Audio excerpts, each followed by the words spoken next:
tinggalkan itu bid'ah, tinggalkan tahlilan, tinggalkan manakiban, tinggalkan yasinan, tinggalkan ziarah kubur.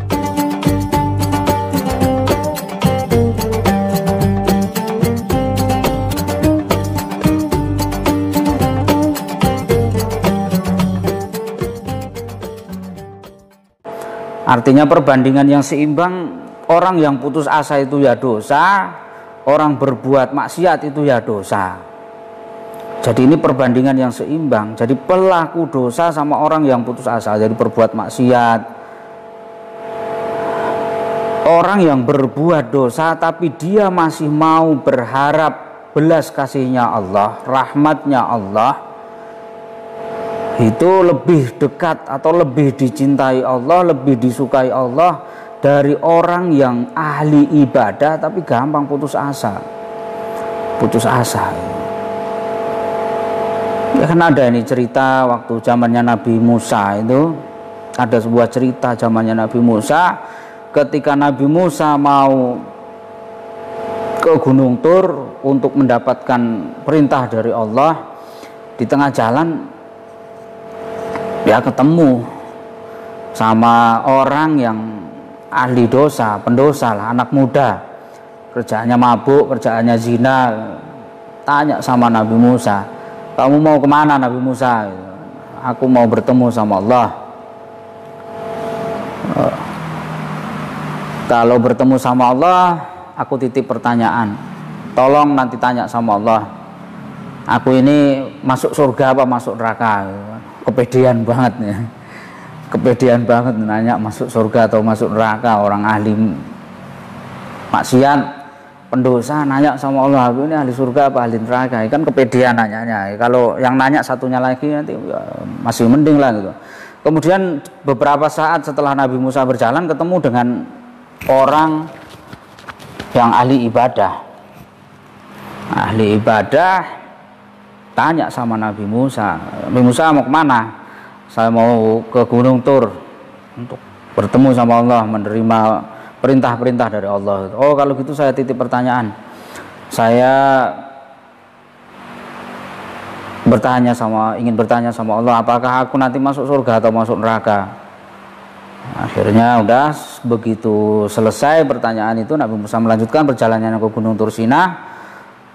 Sekembalinya dari Gunung Tursina ketemu sama anak muda tadi. Singkat aja ceritanya, enggak usah panjang-panjang lebar.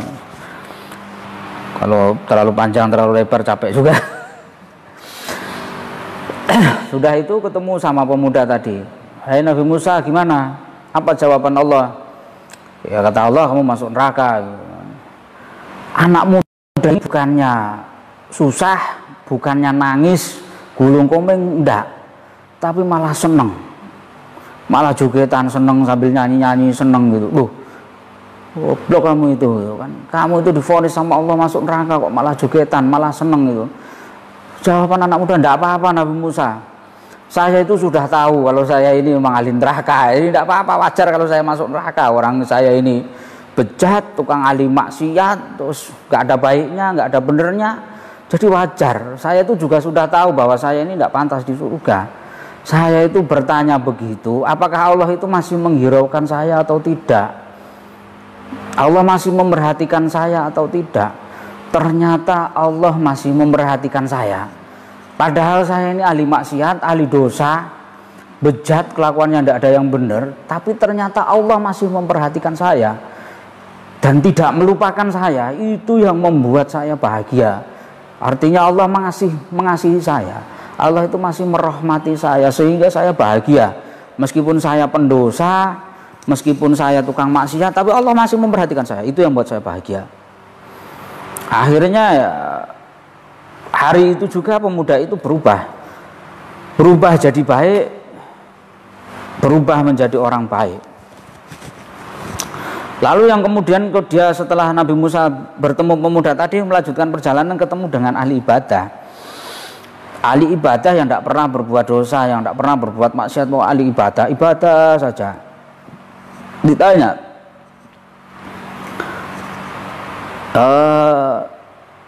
apa jawaban Allah Nabi Musa? Dijawab, ya kamu masuk surga. Sebenarnya saya sudah tahu Nabi Musa, kalau saya itu akan dimasukkan surga itu oleh Allah itu saya sudah tahu. Karena amal saya banyak, ibadah saya banyak, itu kan. Ini orang termasuk orang sombong, orang takabur, yang mengira bahwa ibadahnya pantas untuk ditukar dengan surga, itu termasuk orang yang takabur, orang yang sombong. Nah, akhirnya orang ahli ibadah ini tersandung masalah. Ya biasalah, orang ahli ibadah tetapi kurang ilmunya, kurang memahami ilmu agama, ibadah terus tapi tidak memahami ilmu agama, sehingga Allah menguji dia dengan kemiskinan. Allah menguji dia dengan hal-hal yang tidak dia senangi ya. Semua ujian pasti tidak disenangi ya. Akhirnya ya orang ahli ibadah ini putus asa.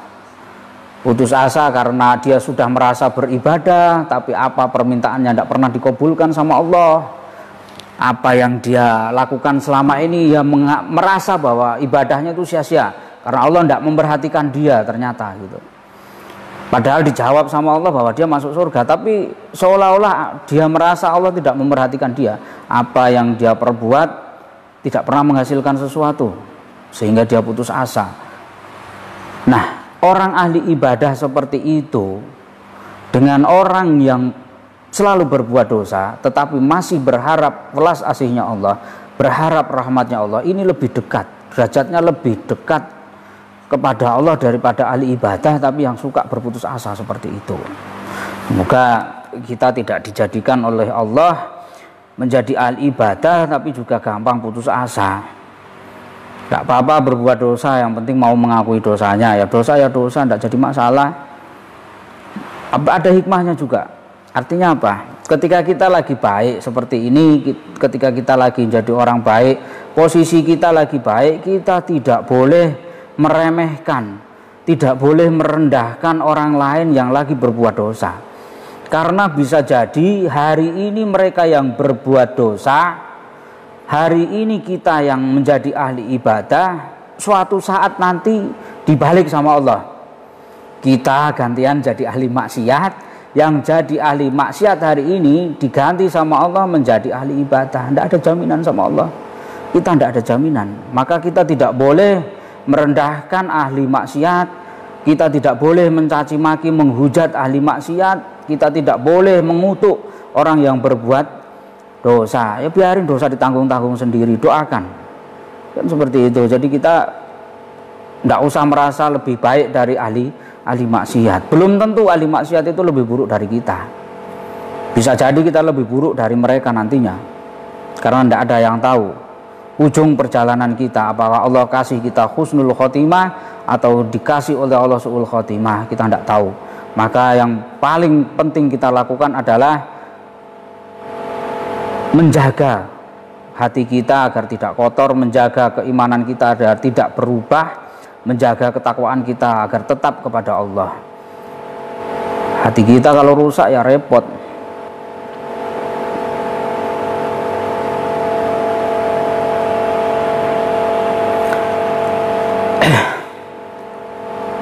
Qala berkata lagi siapa Ibnu Mas'ud, akhbarna mengabarkan kepada kami, an Zaidin dari Zaid bin Aslam, an Umar dari Umar, anna rajulan bahwa sesungguhnya ada seorang laki-laki, karena yang ada siapa rajul fil umami di dalam umat al-madiyati yang telah lampau itu ya jetahadu sungguh-sungguh siapa umam al-madiyah atau rajul lil ibadati kepada ibadah, wasdadu dan bersungguh-sungguh ala nafsihi atau memaksa siapa rajul ala nafsihi terhadap dirinya sendiri, wa yakni itu dan putus asa siapa rajul annasa pada manusia, min rahmatillahi dari rahmatnya Allah, tuma mata maka kemudian mati siapa rajul, faqala maka berkata siapa rajul, ya Rabbi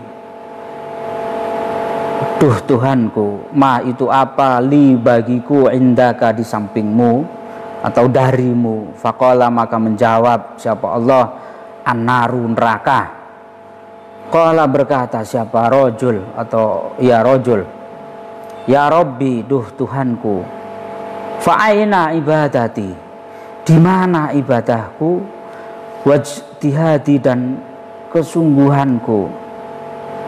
Faqala maka menjawab siapa Allah, innaka bahwa sesungguhnya engkau itu kunta ada siapa engkau itu taknutu berputus asa siapa engkau anasa pada manusia min rahmati dari rahmatku fid dunya di dalam dunia fa'ana maka utawi aku Allah itu aknutu juga memutus siapa aku kepadamu al yauma di dalam ini hari min rahmati dari rahmatku. Naudzubillah min dzalik. Kalau seperti ini, jadi ada sebuah riwayat yang dikabarkan dari Sa'id bin Aslam, dikabarkan dari Umar bahwa ada seorang laki-laki dari umat terdahulu itu dia bersungguh-sungguh dalam ibadah, juga dia sering memaksakan diri pada dirinya sendiri. Ya kalau di zaman sekarang itu ya ada orang-orang sebelah itu kalau ibadah ya luar biasa.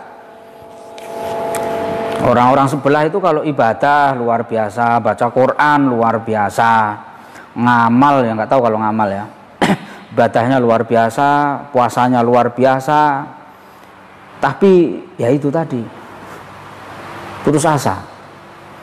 Ibadahnya luar biasa, amalnya luar biasa, tapi kemudian dia putus asa. Apa bukti putus asa? Bukti putus asanya kaum sebelah itu apa? Ada orang ibadah di masjid tiba-tiba dibom. Itu kan orang putus asa itu. Orang putus asa. Atau orang yang pengen cepat-cepat masuk surga tapi dengan cara yang instan, cara yang cepat, nggak mau beribadah. Sudah beribadah luar biasa tuh, tapi ya putus asa seperti itu. Akhirnya putus asa dari manusia dan dari Allah, dari rahmatnya Allah. Ibadahnya luar biasa, puasanya luar biasa, tapi ya gampang putus asa. Bukti putus asa ya mereka bunuh diri. Itu bunuh diri itu termasuk golongan orang-orang yang putus asa.